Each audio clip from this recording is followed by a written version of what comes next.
بسم اللہ الرحمن الرحیم۔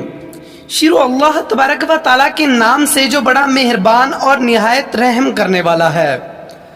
دوستو، جیسا کہ سورۃ الاعراف آیت نمبر 80 تا 84 میں ارشاد ہوا، اور لوط علیہ السلام کو ہم نے پیغمبر بنا کر بھیجا۔ پھر یاد کرو جب اس نے اپنی قوم سے کہا کہ تم ایسے بے حیا ہو گئے ہو کہ وہ فحش کام کرتے ہو جو تم سے پہلے دنیا میں کسی نے نہیں کیا۔ تم عورتوں کو چھوڑ کر مردوں سے اپنی خواہش پوری کرتے ہو۔ حقیقت یہ ہے کہ تم بالکل ہی حد سے گزر جانے والے لوگ ہو۔ مگر اس قوم کا جواب اس کے سوا کچھ نہ تھا کہ نکالو ان لوگوں کو اپنی بستیوں سے، بڑے پاک باز بنتے ہیں یہ لوگ۔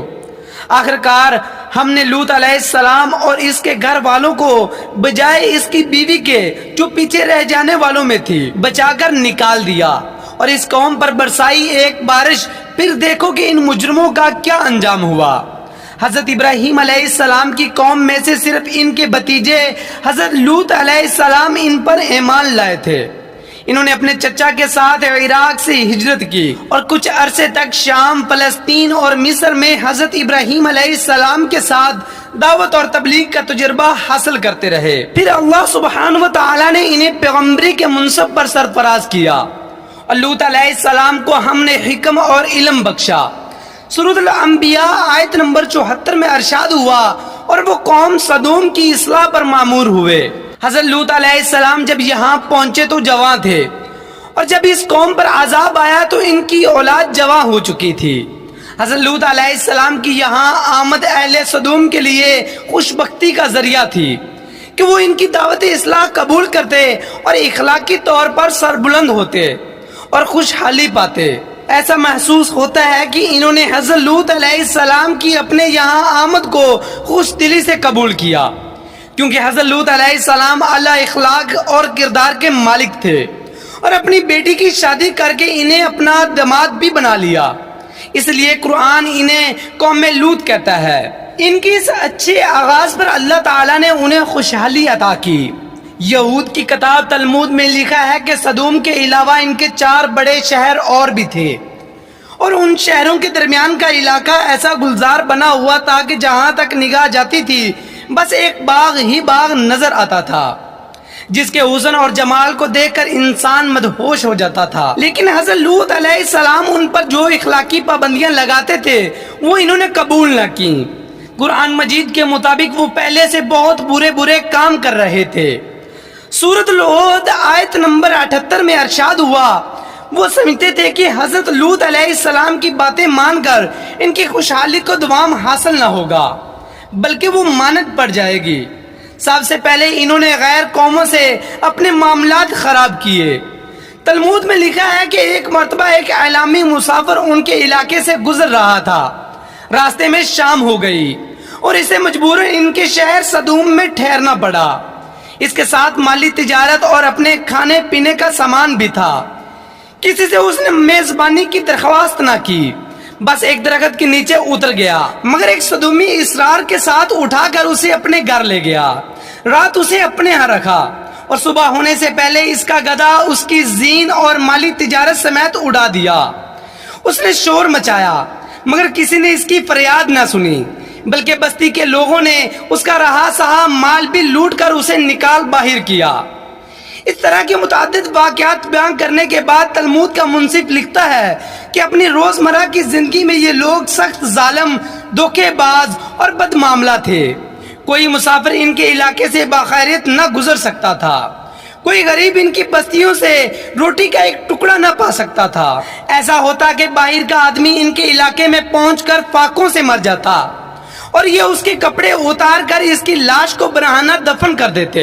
بیرونی تاجر اگر شامت کے مارے وہاں چلے جاتے تو سر عام لوٹ لیے جاتے۔ ایک مرتبہ حضرت سائرہ نے حضرت لوط علیہ السلام کے گھر والوں کی خیریت دریافت کرنے کے لیے اپنے غلام کو صدوم بھیجا۔ وہ جب شہر میں داخل ہوئے تو اس نے دیکھا کہ ایک صدومی ایک اجنبی کو مار رہا ہے۔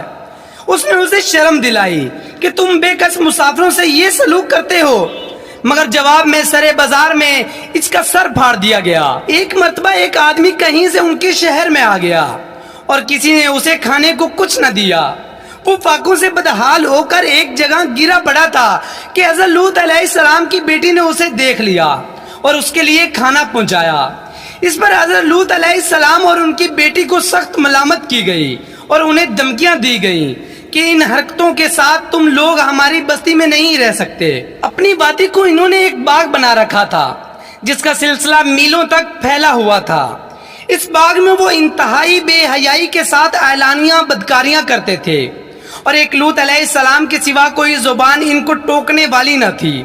قرآن مجید میں اس پوری داستان کو سمیٹ کر صرف 2 فکروں میں بیان کر دیا گیا ہے کہ وہ پہلے سے بہت برے کام کر رہے تھے۔ سورۃ الہود آیت نمبر 78 میں ارشاد ہوا، اور تم مردوں سے خواہش نفس پوری کرتے ہو، مسافروں کی راہ مارتے ہو اور اپنی مجلسوں میں کھلم مکھلا بدکاریاں کرتے ہو۔ سورۃ العنکبوت آیت نمبر 29۔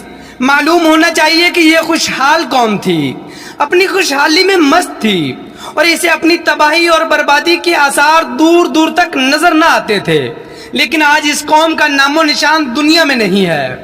اب صرف یہ بحر مراد ہی اس کی ایک یادگار باقی رہ گیا ہے، جسے آج تک بحر لوط کہا جاتا ہے۔ حضرت لوط علیہ السلام نے ان سے سوال کیا، اور تمہاری بیویوں میں تمہارے رب نے تمہارے لیے جو کچھ پیدا کیا ہے اسے چھوڑ دیتے ہو؟ مطلب یہ ہے کہ اس خواہش کو پورا کرنے کے لیے جو بیویاں خدا نے پیدا کی تھی انہیں چھوڑ کر تم غیر فطری ذریعے یعنی مردوں کا اس غرض کے لیے استعمال کرتے ہو۔ دوسرا مطلب یہ بھی ہو سکتا ہے کہ خود ان بیویوں کے اندر خدا نے اس خواہش کی تکمیل کا جو فطری راستہ رکھا تھا اسے چھوڑ کر تم غیر فطری راستہ اختیار کرتے ہو۔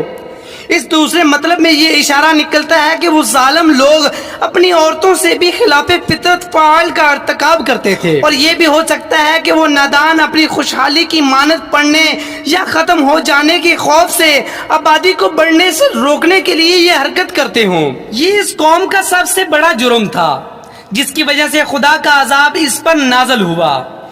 اس کام سے تو یہ بدکار انسان کبھی باز نہیں آئے، لیکن یہ قوم اعلانیہ یہ کام کرتی تھی اور اسے کوئی قابل شرم کام نہیں مانتی تھی۔ اللہ تعالیٰ نے انسانی نسل کی بقا کے لیے جوڑے بنائے ہیں تاکہ یہ دونوں مل کر ایک خاندان بنائیں اور پھر معاشرہ بڑھے پھلے پھولے۔ اسی مقصد کے لیے مرد اور عورت کو 2 الگ الگ جنس بنایا، ان میں ایک دوسرے کے لیے کشش پیدا کی، ان کی جسمانی بناوٹ اور نفسیاتی ترکیب ایک دوسرے کی ضرورتوں کے عین مطابق بنائی اور انہیں ایک دوسرے کے لیے سکون، راحت اور لطف کا ذریعہ بنایا۔ اس جوڑے میں جو لذت ہے وہ بقائے نسل کا ذریعہ ہونے کے ساتھ ہی دونوں کے لیے خدمت کا نقد صلہ بھی ہے۔ مگر جو شخص فطرت کی اس سکیم کے خلاف عمل کر کے اپنے ہم جنس سے شہوانی لذت حاصل کرتا ہے وہ ایک ہی وقت میں کئی جرائم کرتا ہے۔ پہلا جرم وہ اپنی جسمانی بناوٹ اور نفسیاتی ضرورت کے خلاف عمل کر کے اپنے جسم یعنی نفس اور اخلاق کو تباہ کرتا ہے، جس کا اسے کوئی حق نہیں ہے کیونکہ یہ اس کا بنایا ہوا نہیں ہے۔ دوسرا جرم جس قوت سے لذت حاصل کرتا ہے اس کے ذریعے بقائے نسل کی فطرتی نظام سے منہ پھیر کر اپنے فرائض اور ذمہ داریوں سے بھاگتا ہے اور فطرتی نظام سے غداری کرتا ہے۔ جس خاندان کے ذریعے وہ پیدا ہوا پروان چڑھا، مگر جب اس کی اپنی باری آئی تو حقوق اور فرائض اور ذمہ داریوں کا بوجھ اٹھانے کے بجائے اپنی قوتوں کو پوری خود غرضی کے ساتھ ایسے طریقے پر استعمال کرتا ہے جو خاندان کو تباہ کرنے والا ہے۔ تیسرا جرم وہ اپنے آپ کو نسل اور خاندان کی خدمت کے لیے نااہل بناتا ہے اور اپنے ساتھ کم از کم ایک مرد کو غیر طبی زنانہ پن میں مبتلا کرتا ہے اور کم از کم 2 عورتوں کے لیے بھی جنسی بے راہ روی اور اخلاقی پستی کا دروازہ کھول دیتا ہے۔